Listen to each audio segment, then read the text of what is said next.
ప్రాచీన భారతీయ ఆలయ నిర్మాణ శిల్పకళను పరిరక్షించి భావితరాలకు అందించాలనే ఉదాత్త లక్ష్యంతో విశేష కృషి చేస్తున్న తిరుమల తిరుపతి దేవస్థానం శ్రీ వెంకటేశ్వర స్వామి సాంప్రదాయ ఆలయ నిర్మాణ శిల్ప శిక్షణా సంస్థ ద్వారా ఆసక్తి గల యువతకు ఉచితంగా శిక్షణ అందిస్తుంది.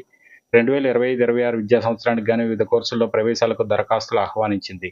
ఆంధ్రప్రదేశ్లో టీటీ నిర్వహిస్తున్న తరహా సంస్థ ఇదొక్కటే కావడం గమనార్హం. 1960లో స్థాపించబడిన ఈ సంస్థ శిల్ప నియామకాలకు అనుగుణంగా భారతీయ సంస్కృతి వారసత్వాలకు ప్రతిబింబించేలా శిల్పులను స్థపతులను తీర్చిదిద్దుతుంది. ఇందులో ప్రధానంగా 2 రకాల కోర్సులు ఉన్నాయి. రాష్ట్ర సాంకేతిక విద్యాశాఖ AICTE గుర్తింపు పొందిన 4 ఏళ్ల డిప్లొమా ఇన్ ట్రెడిషనల్ స్కల్ప్చర్స్ కోర్సులో 6 విభాగాలున్నాయి. అవి ఆలయ నిర్మాణం, శిలాశిల్పం, సుధాశిల్పం, లోహ శిల్పం, కొయ్య శిల్పం, సంప్రదాయ వర్ణచిత్రలేఖనం. ప్రతి విభాగంలో ప్రతి ఏటా 10 మందికి మొత్తం 60 మందికి ప్రవేశం కల్పిస్తారు. 10వ తరగతి ఉత్తీర్ణులు ఈ కోర్సుకు అర్హులు.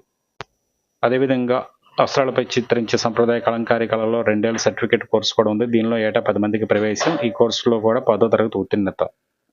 ఈ 2 కోర్సుల్లో చేరిన విద్యార్థులందరికీ టీటీ ఉచితంగా వసతి, భోజన సౌకర్యాలు కల్పిస్తుంది. డిప్లొమా చివరి సంవత్సరం విద్యార్థులకు క్షేత్రస్థాయి అవగాహన కోసం దక్షిణ భారతదేశంలోని ప్రఖ్యాత చారిత్రక ఆలయాలను ఉచితంగా విజ్ఞాన యాత్రలు ఏర్పాటు చేస్తారు. ముఖ్యంగా శిలాశిల్పంలో నైపుణ్యం సాధించిన వారికి ఉపాధి, ఉద్యోగ అవకాశాలు విస్తృతంగా లభిస్తాయి. కలంకారీ కోర్సు పూర్తి చేసిన వారు స్వయం ఉపాధి దిశగా రాణించేందుకు అవకాశం ఉంది. ఈ కళకు దేశ విదేశాల్లో మంచి ఆదరణ ఉంది.